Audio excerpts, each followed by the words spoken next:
Welcome back to another episode of Beyond the Arc podcast. It's been a minute. We've been quite busy with some other things, but we are back. Let us know what you think of the new setup and our new giant logo behind us. Today, we're going to hop into an episode and talk about the uncertain times that we're facing here in the UAE, as well as many other countries in the GCC, our friends over at Qatar, Saudi, Bahrain, Kuwait, many other teams and academies as well. So we're going to talk about the current situation and how we can utilize it or best utilize it ourselves as players in order to achieve something in this time. If we're sitting at home and there is no official practices, no official games, what can we do in order to maximize the current situation and come back much better and stronger when things are back to normal? Let's jump right into it. Built for the next generation of hoopers in the Middle East. Focused on your growth on and off the court. Beyond the grind, beyond the game. This is Beyond the Arc podcast. All right, so we're going to start with the three things that we can do at home or ourselves. I know that it's not completely shut down and you can go outside, although academy trainings, team trainings, and games are not running, but you can do some stuff outdoors as well. So we're going to cover first the three things that you can do yourself in order to improve and continue to work on your game. And then we're going to kind of create a map that gives us clarity and direction in order to ensure that we go out there and achieve those goals that we set for ourselves. All right, so first off, we're going to begin by talking about mental toughness. And this is a topic that I think is very, very important. Many players, especially young players, don't understand the power of having mental toughness, not just in situations like this, but overall within your game. I've seen it over and over. Players who are super, super skilled that just players that are super, super skilled who go out there and unfortunately when they're competing can't show the skill set that they actually have. And so that overall comes down to your mental toughness. At the end of the day, how mentally tough are you? And how well can you control your mind when you're on the court? And this is a golden opportunity to work on this because you have a lot of time. Now, the question that players often ask is, Coach, this sounds great. I get it. I need to work on my mental toughness, on my confidence. But how do I do it? And it's not very simple because if I ask you today, how can you improve your shooting or how could you improve your ball handling? Players know what they need to do is say, well, I need to go out there and start working on my handle. So I need to do some drills. And they can even come up with a couple of drills, right? Because they've been training for a long time. So they'll say, okay, we're going to go out and do some combo moves. Or if it's shooting, I got to make 100 shots every single day, whatever the case may be. You kind of have an understanding and a plan of what you want to do in order to improve your skill set. The issue with mental toughness is most players, if you tell them to work on their mental toughness, like, well, what do I have to do? How do I do that? What are the drills that allow me to develop my mental toughness? And so here's where we get into this. And again, it's a complicated, long process, but the base of mental toughness is presence. It's your ability to stay in the moment and not worry about the future or the past. Okay, so I'll give you an example first for you to understand what really mental toughness and what really presence is all about. And then we'll talk about one or two things that you can do at home in this current time to develop that mental toughness, right? Presence is your ability, again, to stay in the moment, not to be stuck in the past, not to be stuck in the future.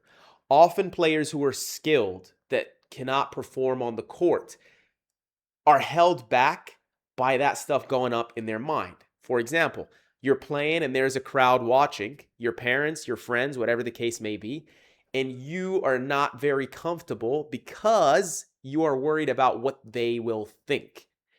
Now notice, it's what they will think. So it's in the future. You don't know what they'll think, right? And you can't control that either. So you're not really present.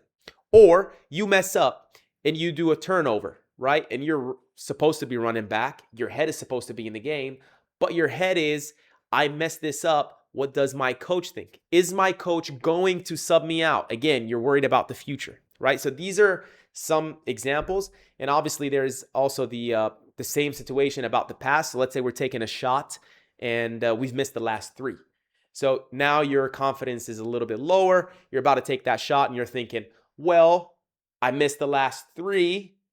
So what's going to happen now? And you're stuck in the past within those last three missed shots. You're not in the present. This is the idea of mental toughness. It's your ability to shift, to control your mind on the court and make sure that you perform the task at hand while there are no distractions from the past or from the future. So I hope that kind of makes sense. And that's really a dumbed down version of what mental toughness is and what being in the zone, or the X factor, as we call it, is really all about. And we can do a whole nother episode about this, dive into it with more depth and talk in more detail. But this is, again, the general idea, the big picture of being present. And the question now becomes, well, how do I develop that particular skill? How do I become better at being present? It turns out that this skill has been taught for thousands of years. It's been taught to us from like the old ancient times. There's been practices about being present. But within our living style, the pace that we live in, and the way that we live in these countries, we're not really aware or focused on those things, and they sound very far-fetched. I'll give you a very simple example. Meditation or breath work. Those are very simple practices that you could do to develop your presence, right? So what is meditation? Meditation is basically a form of you sitting still and trying to keep your mind where you are. If you close your eyes right now and try to just think about nothing, you will realize how difficult that is. It's really difficult to focus on nothing. Your mind is going to wander. It's going to think about what was going on earlier that day, what's going to happen a little bit later. Maybe you will go to like some crazy old story like 3 months ago that happened, or it will start dreaming and wondering about what you're going to do in the future. Like something is going to go on in your head, and your ability to let those ideas just pass without you being super focused into them, that is the skill of meditation. And that is a skill of presence. These ideas are coming about the future or the past, and I don't want to be focused on them. I want to be focused on now. And right now, I'm just sitting here and I'm meditating. So I hope this kind of makes sense. This is one easy practice that you can start with. A lot of apps exist about meditation and breath work that you can download from the App Store or Google Play Store, whatever you're using, and kind of do some of them that are meditated. You don't have to do it for an hour. You don't have to be like those Zen Buddhists on top of mountains that you see in movies that are just sitting there for hours and meditating. But if you can do it just for 3 minutes, 5 minutes a day, right? And it can be, again, guided through those apps, and it will tell you what to do. You'll find that your mental toughness has gone through the roof. And if you do it for a couple of weeks and you come back and you're playing games and tournaments again, hopefully we will be back very soon. Trust me, you're going to feel different just doing those very little skills. So that covers first point, working on our mental toughness and our presence. Now we're going to jump into point number 2, and that is getting stronger and more athletic. So we need to cover here a very important topic. When we're playing during the season, our goal is to maintain our strength, our athleticism, and also to avoid injury, because we want to have a long, sustainable season. We don't want to be injured. We want to be able to play, obviously, all the games, go into the playoffs, and hopefully win a championship. So the way that we lift weights during the season should be very different than the off season, the summer, right? And this happens at the highest levels, of course, professional level. You'll see that the off season is where they really grind it out in the weight room, trying to get stronger, trying to get bigger, trying to get more athletic. But during the season, they're not really trying to achieve that. Instead, they're trying to maintain what they've achieved and, again, avoid injury. Now, at our age, I'm talking your age as a player, right? Under 18 years old, and you're starting to play and you're serious about the game. Some of you lift weights, some of you don't. The idea that you need to understand right now is this is a typical professional player off season. There is no games. There is no official team trainings. So this is the time for you to really push in the weight room. Now we're talking about kids obviously 12 and above. If you're a little bit younger, maybe it's a little bit too early to touch weights, but you'll still be doing body weight stuff. So you'll do your push-ups, your sit-ups, your squats. You'll do some plyometrics to work on your athleticism and your vertical jump, right? So coming back to the main point here, because it's the off season, we can really push it out. Okay. And that means that you can lift 4-5 times a week, even if you have a proper split. And the goal is not just to get bigger, because obviously if we just get big, it's not going to help us in basketball. It's going to make us slower. We also want to get more athletic. We want to be strong so we can take contact, so we can endure a long season with a lot of physicality. But we also want to remain in an athletic physique on the court. So what does athletic mean? It means that I'm not jacked up and just can't move around the court. I want to be a player that can run, that can jump, that can change directions, right? The goal here is to combine two things in the weight room, okay? One is what we call scientifically, we're chasing hypertrophy, which is muscle growth.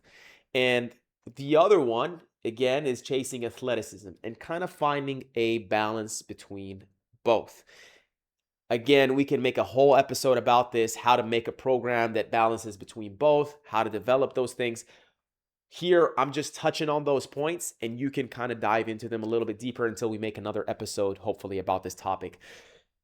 What you need to do is either go online, find a coach in the gym, or find somebody that's a little bit more experienced. And it could be your coaches at your academies themselves. I'm sure that if you reach out to your coaches in those times, your coaches are available too. They're trying to help. And you say, hey, coach, what do I have to do in the weight room to get stronger and more athletic? They'll help you out. They'll find a program for you. They'll create a program for you.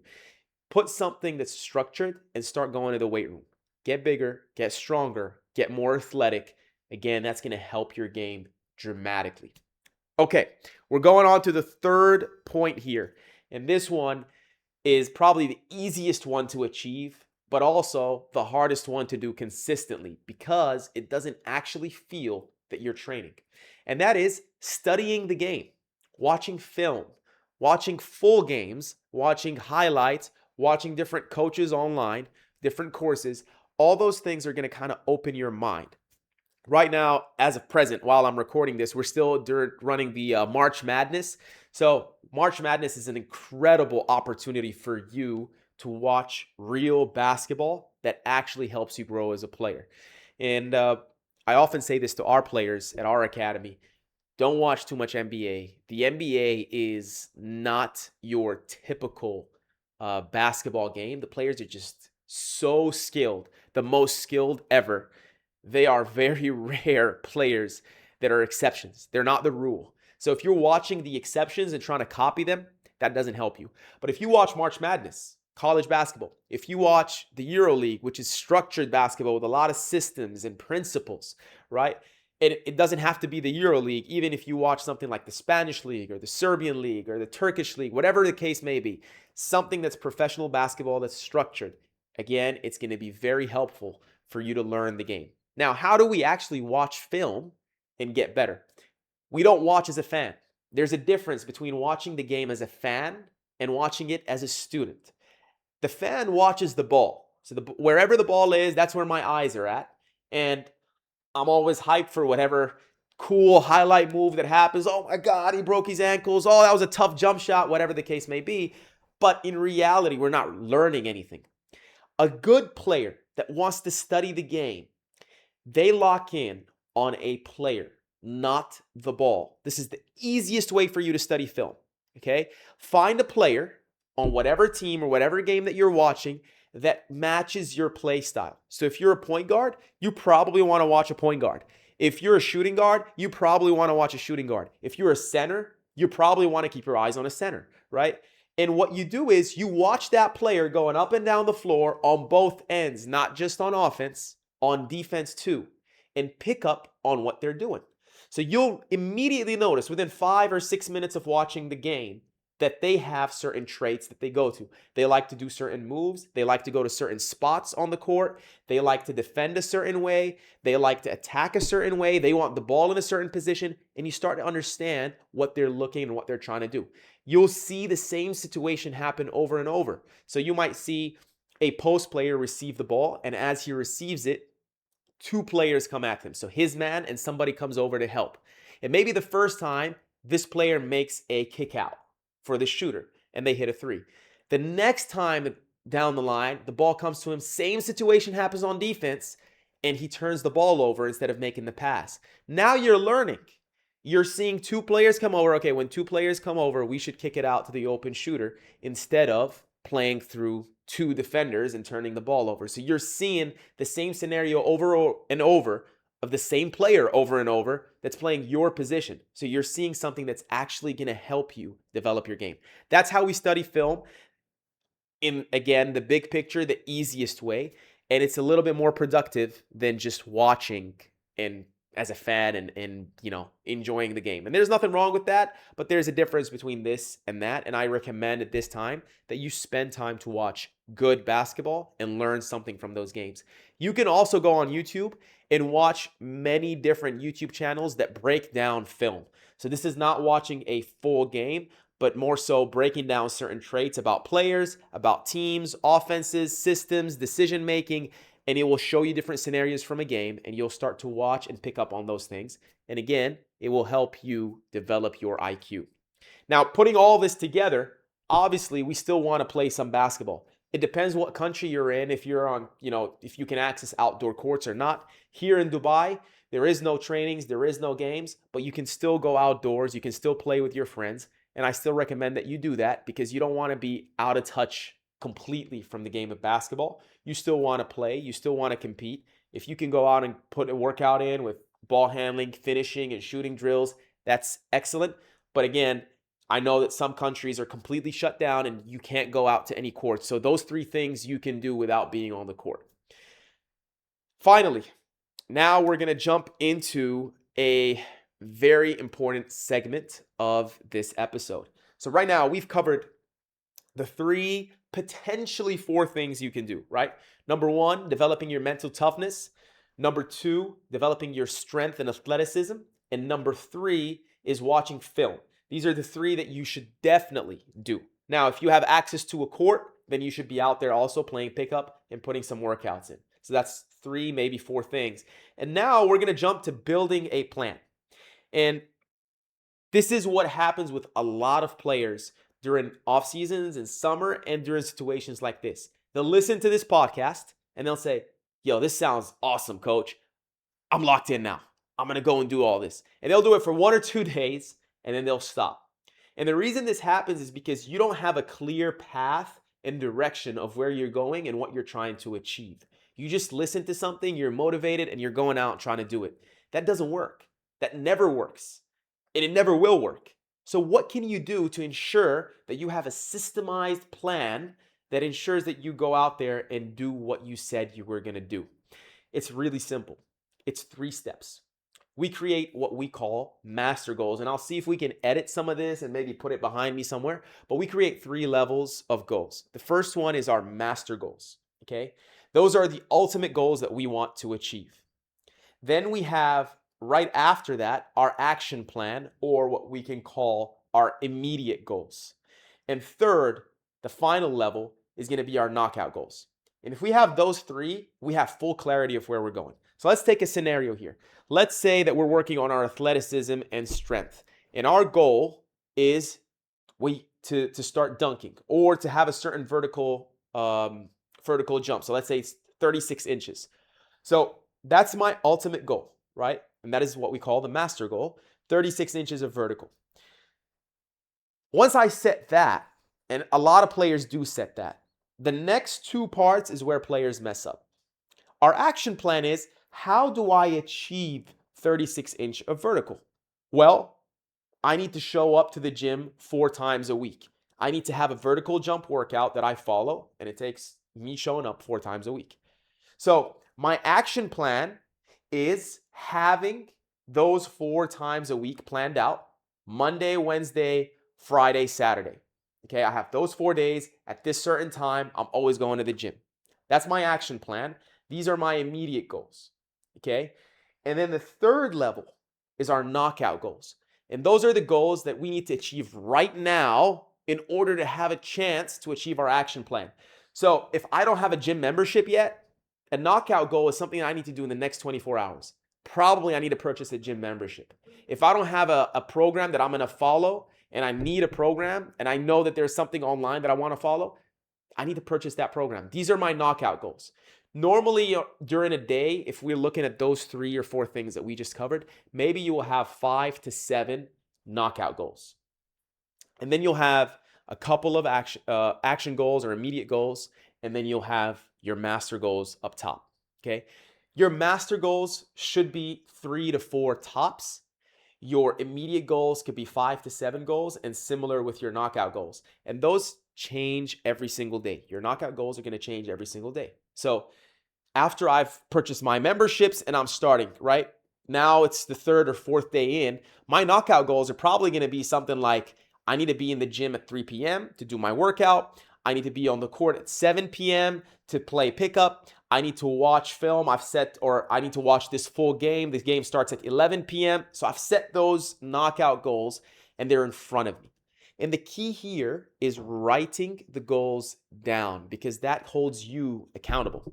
So when you wake up in the morning or an evening before you sleep, you grab a piece of paper or a notebook and start jotting them down. Okay, tomorrow I need to do 1, 2, 3, 4, 5, 6, 7. Okay, 7 goals.